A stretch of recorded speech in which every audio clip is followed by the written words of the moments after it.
Good day, everyone. On behalf of BioIT World's Global Web Symposia Series and our sponsor, agena-bioscience, I'd like to welcome you to Hereditary Cancer Risk Assessment, Benefit versus Cost within the Scope of Practicing Precision Medicine. My name is Elizabeth Lamb, and I'm the host and moderator for today's event. Now, I'd like to introduce our presenter for today.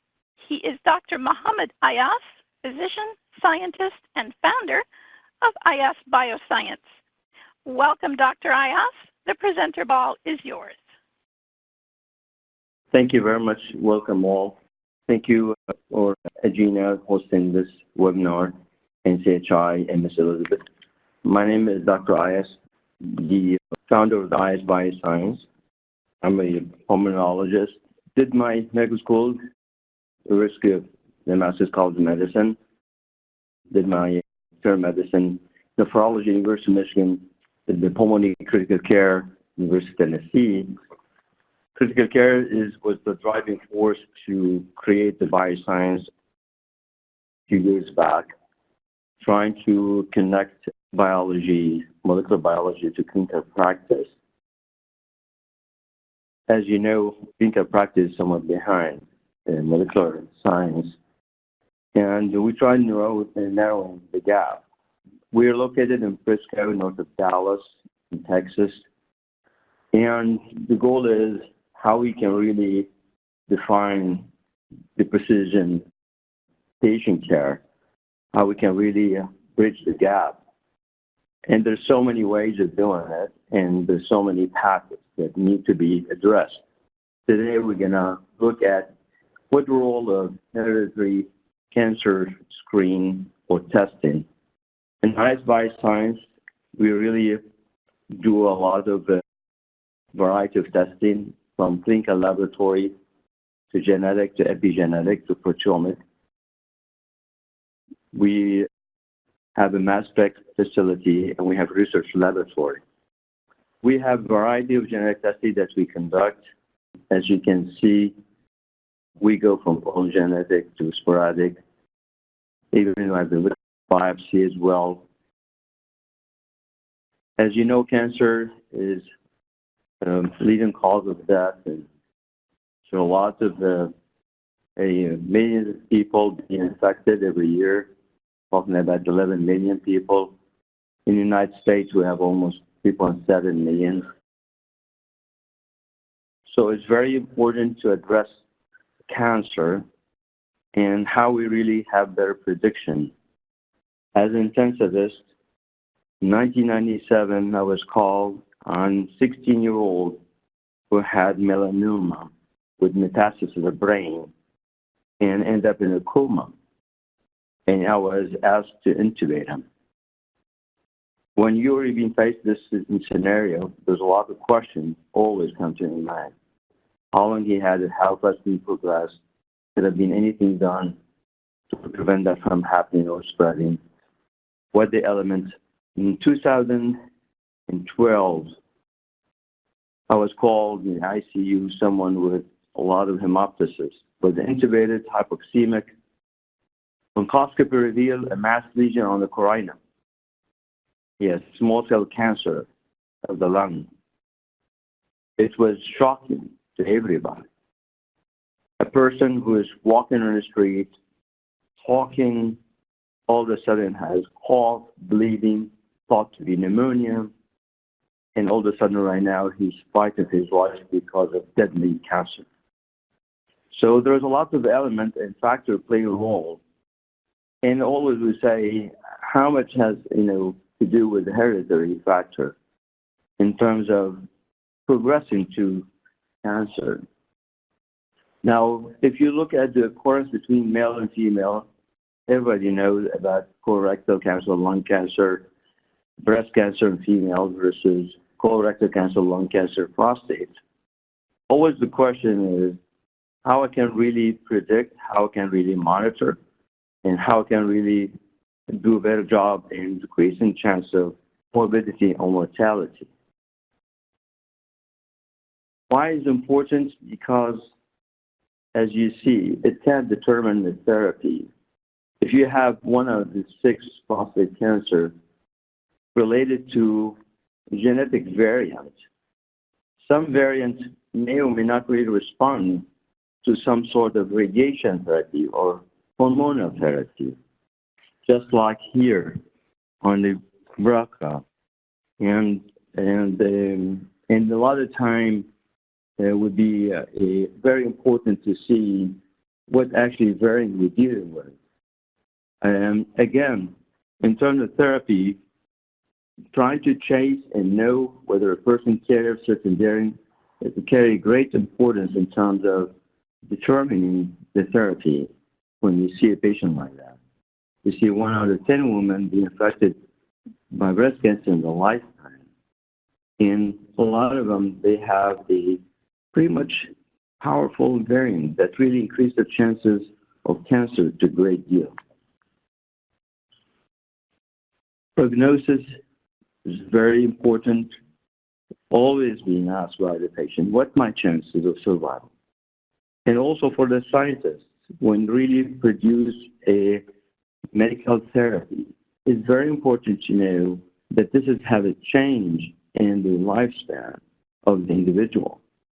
So knowing the variant is going to help really optimizing the medical therapy, whether it's going to be surgical, radiation, and also going to really help in predicting in terms of survival. Although there is no clinical data that have shown that really have hereditary cancer will do it, but it's very helpful to really know what kind of therapy is going to work on the patient when you have certain variants. Here in this table, you see a lot of a comprehensive screening that really help, because some of these variants can be present in multiple cancers. So the variant can really help the approach toward the patient. So if a patient has certain genes, certain variants, it's really going to help. I do have right now a polyps, it turned out to be cancerous.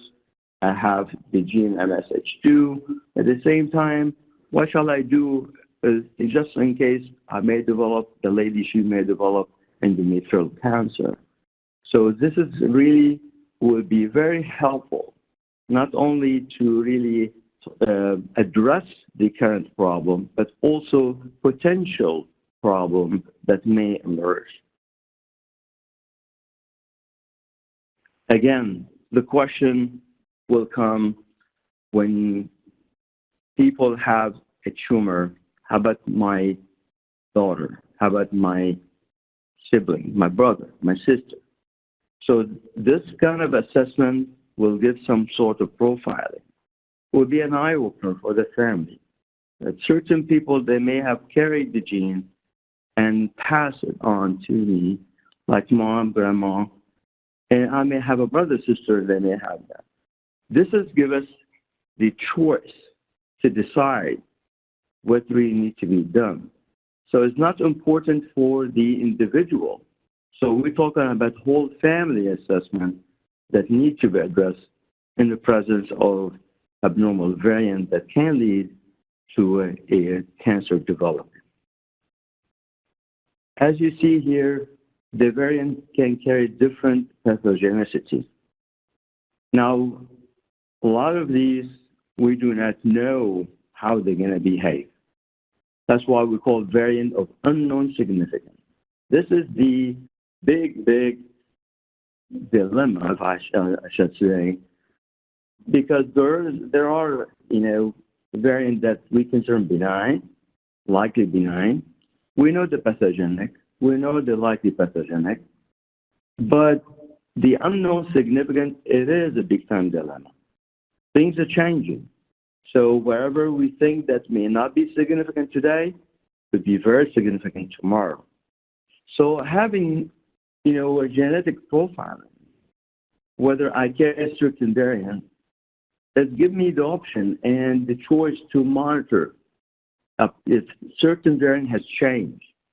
And those variants are really being selected and being looked at from very different authentic resources, and always to be updated. And any report, when people, they get the genetic testing, when you report those variants, and let's say if they ask for another report, let's say a few years from now, whatever they did have before, the report may change because those results, the interpretation may be altered.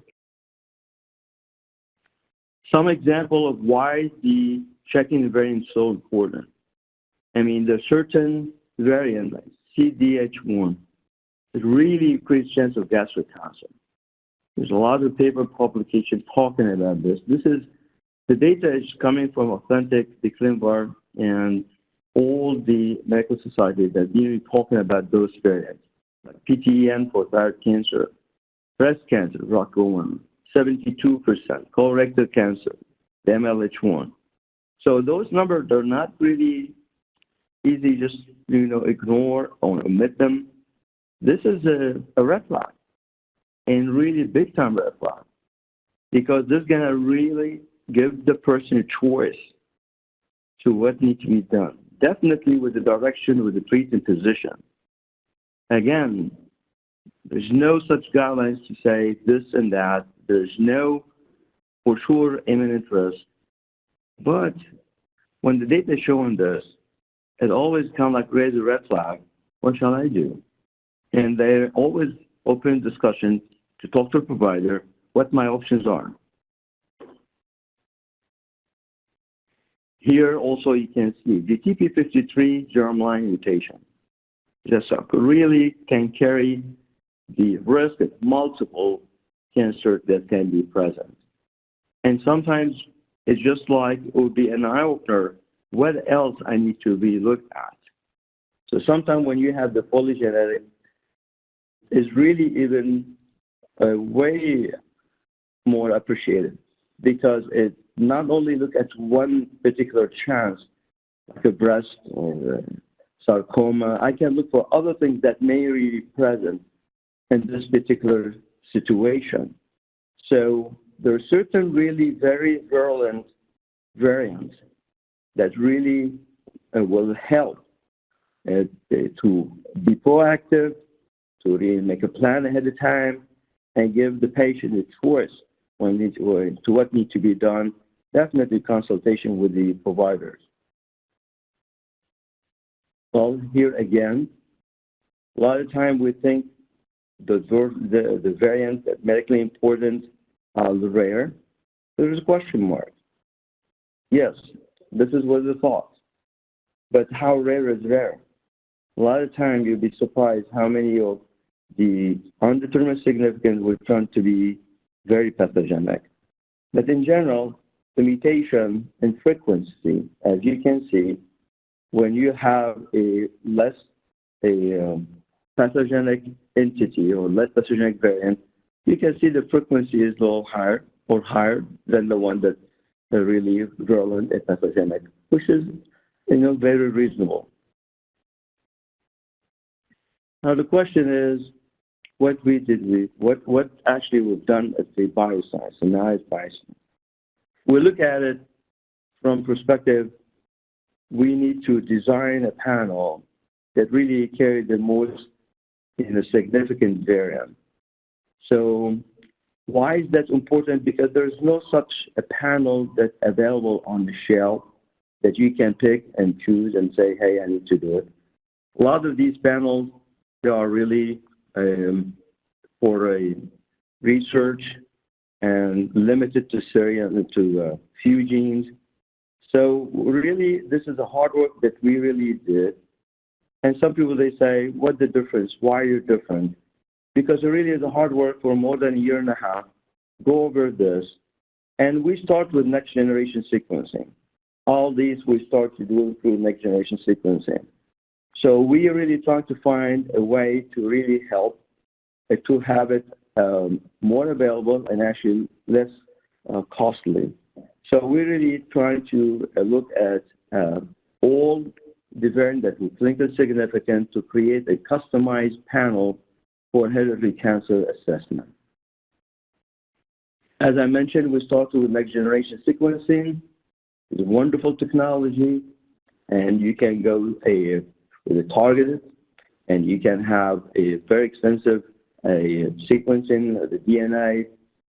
The mass array is more genotyping. The flow is faster. The time consumption is much less. And it can detect the same mutation, whether deletion, insertion, copy number, exactly the same in the next generation. Remember, this is a targeted.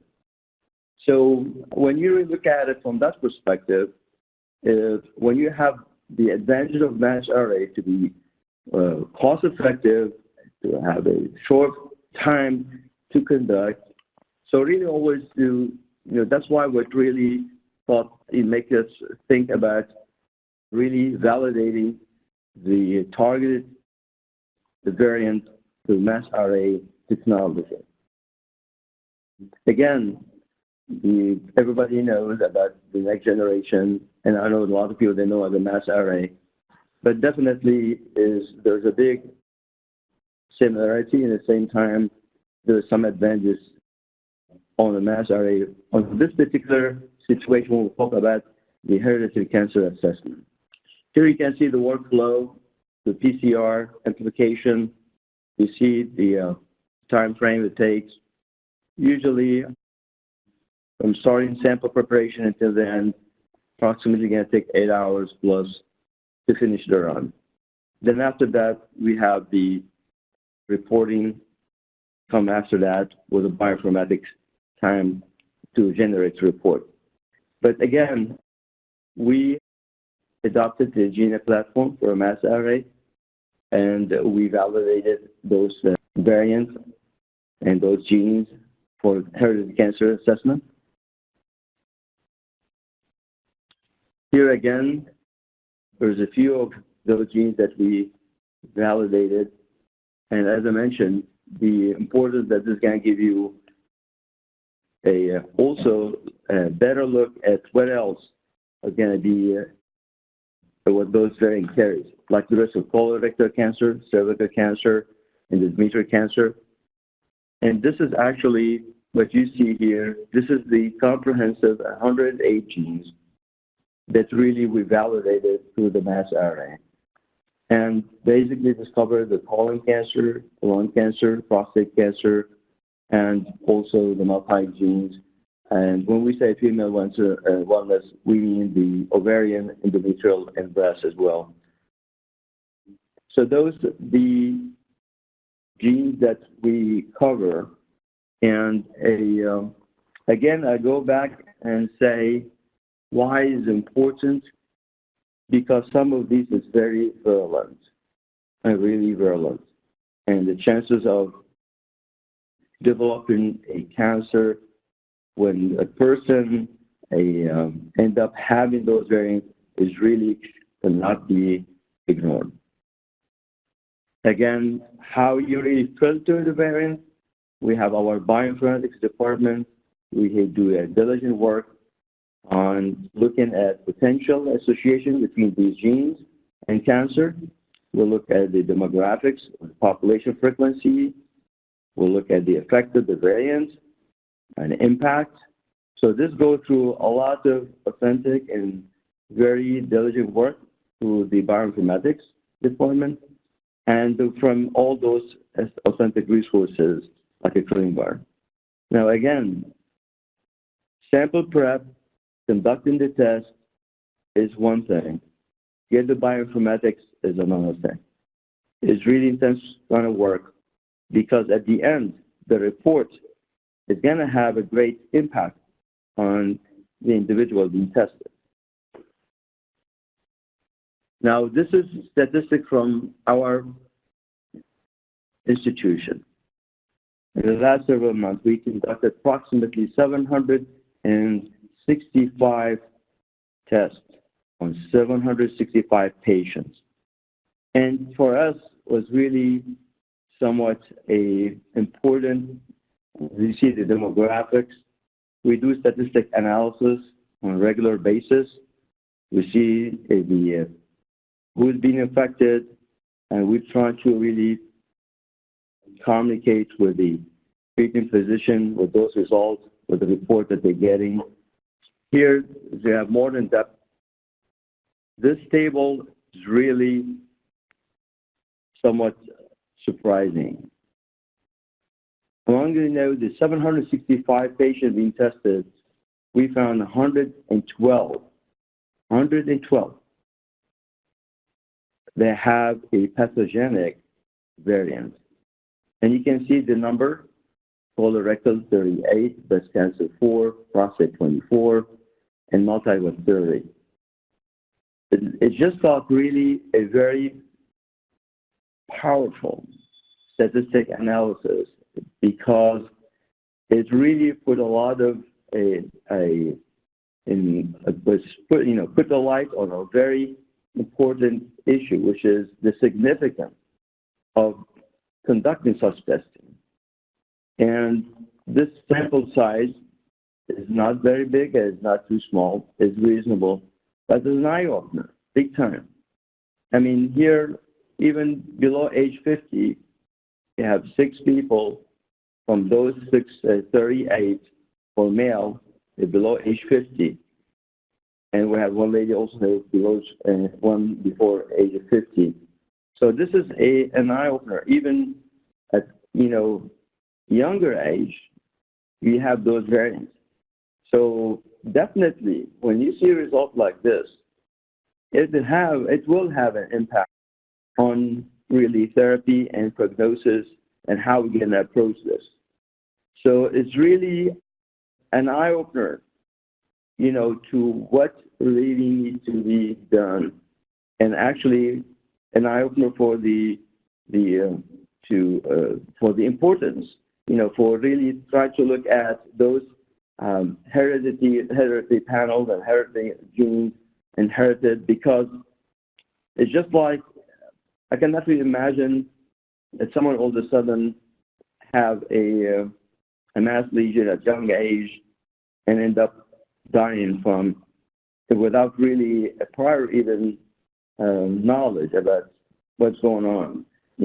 How I can really do a better job in terms, for me as a doctor, to predict such cases.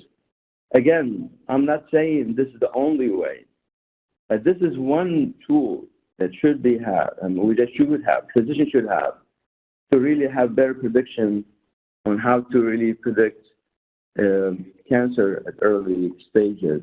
The report's going to look like this in our institution. For people that have a positive result, it's going to be flagged positive, and when negative, it's going to be negative like this. And this is only the front page. Then more details, reporting has several pages talk about significant and resources can help the physician make a decision. The question will come again: who should be tested? Who really need to have this test be conducted?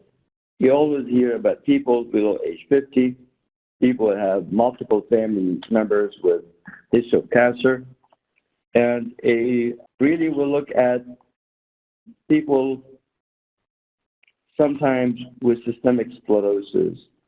I mean, a lot of the time, this would be a forgotten entity, because not only if someone has a certain age, family, a lot of time people with autoimmunity, people that have a lot of time association with coexisting cancer, and people also with the clotting, and people always look if someone had DVT, PE, if there is any underlying cause like hypoglycemic status.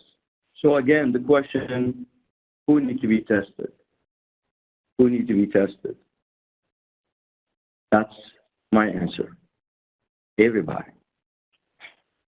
You may be surprised, but the thing is, as this is an issue about possible anxiety, this is an issue unwanted testing. Well, this is the question of freedom, my freedom to be tested. Always there's guidelines, yes, for sure. But for me, when you have very virulent and very important subject like cancer, always you have the tools that help us to better predict and better monitor, because the data is there. And we need to explore the possibilities of those patients. Now, a lot of times people will say, cost. Who's going to cover this? Who's going to cover that? Now, let me tell you what the things that we are really, what the things that we spend in the United States here. A lot of time, we spend money on a lot of things, like entertainment, $2,000, $3,000, transportation, $10,000, a lot of things. So we really spend a lot of things on, our well-being and our enjoyment, traveling, health. And this is a data about like entertainment. I mean, you're talking about billions of dollars. So if I tell you the cost of the gene is less than $5, you do the math. Are you willing to do it? Who is willing to do it? Is a doctor willing to do it? Can we get better data? Well, definitely using the mass array, and it did help. Next generation is beautiful, but actually more costly. Mass array can really lower the cost significantly. Now, a lot of time, people may not realize that the information that you get from such laboratory testing and reporting is just like match the accuracy of the next generation, 100%. Those tests are really conducted in our lab. We're a CLIA certified laboratory, is an LDT. And a lot of time, people, they really look at what actually is going to be out of my pocket. And people that may not know that is not really as you may think. So I just would like to thank my team, wonderful team. We have a molecular biologist, we have molecular genetics, we have bioinformaticians, we have statisticians, physicists, all working together. And I want to thank them all for all the hard work that they've done and they continue to do to really provide a very unique, better tools that we can provide to doctors and people, for the well-being of the individual. I want to thank you all. This is our contact information, and this is Dr. Ayass. Thank you very much.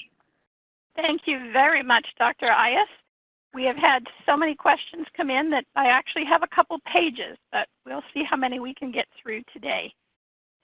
Our first question for you: how much does sample type influence the quality of DNA for accurate risk processing? Well, actually, it's really, we do it through wet swab or mouthwash.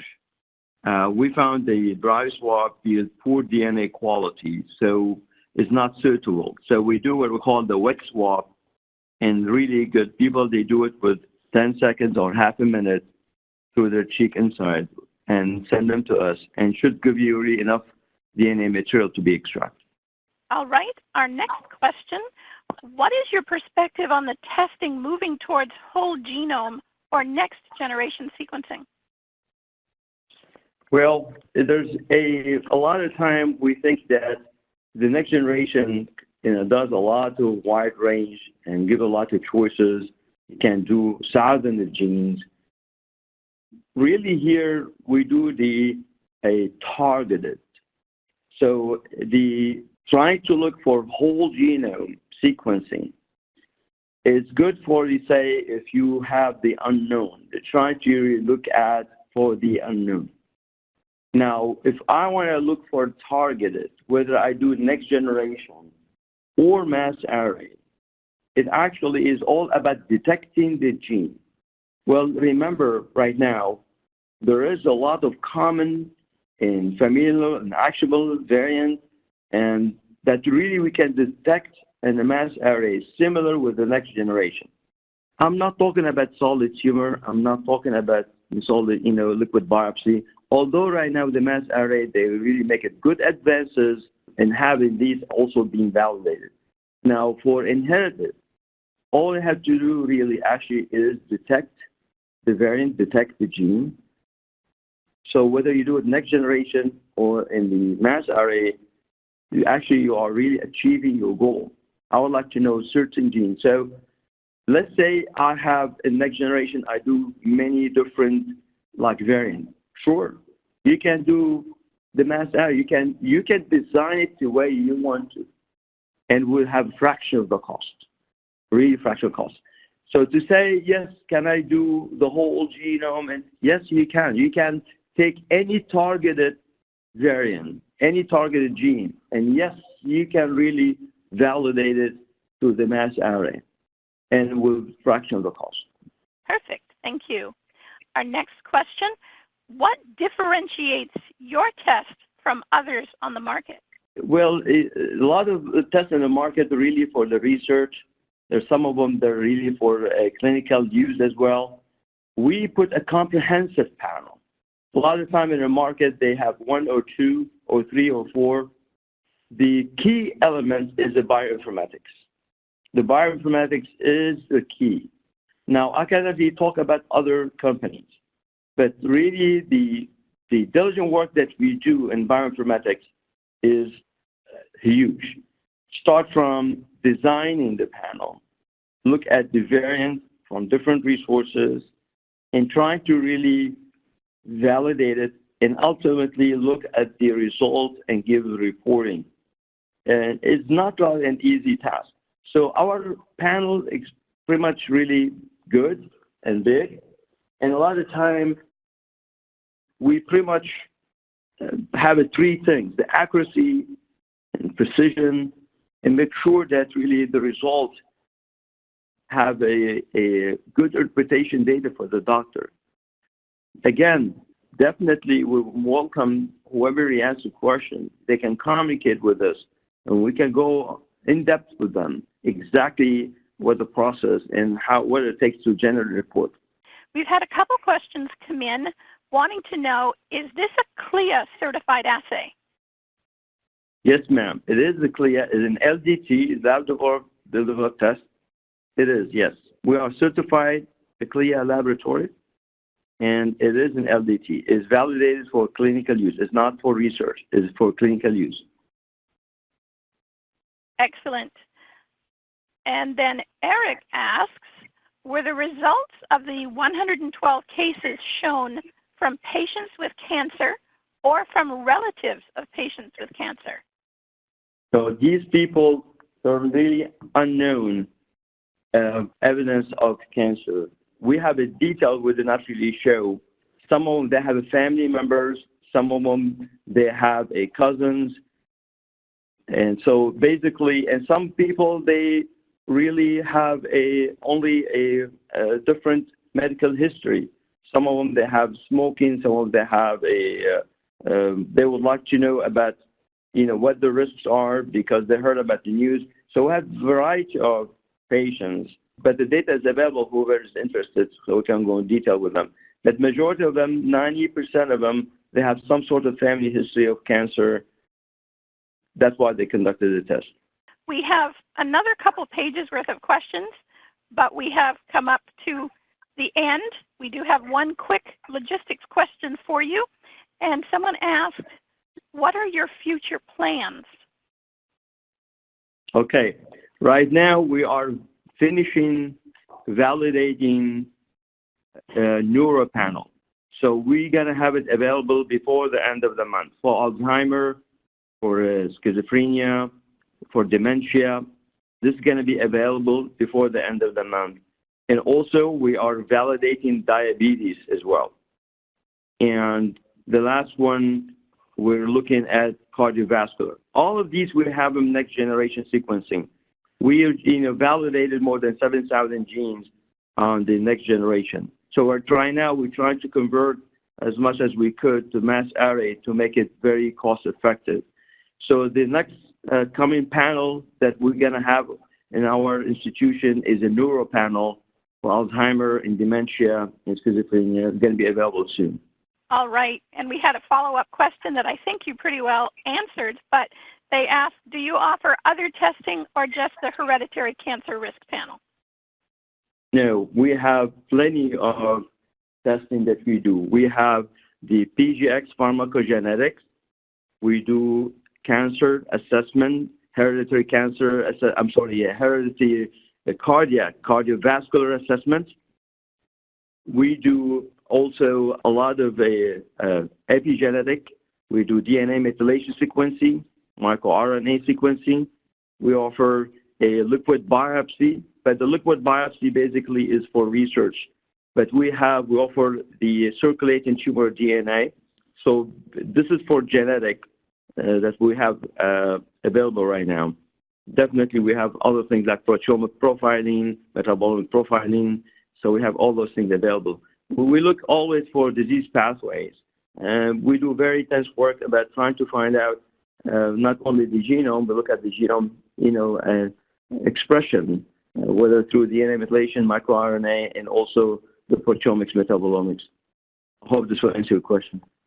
Excellent. Thank you so much. It sounds like you're very much looking to the future, and it looks like good things. I want to take this opportunity to thank Dr. Mohamad Ayass as our presenter. I'd like to thank the folks at agena-bioscience for sponsoring today's event. Most of all, I want to thank all of you who came and spent this time with us. We hope you gained some interesting information and some ideas for how to work on your research going forward. So on behalf of BioIT World's Global Web Symposia Series, I'd like to thank you all so much for coming and wish you a great day. Thank you.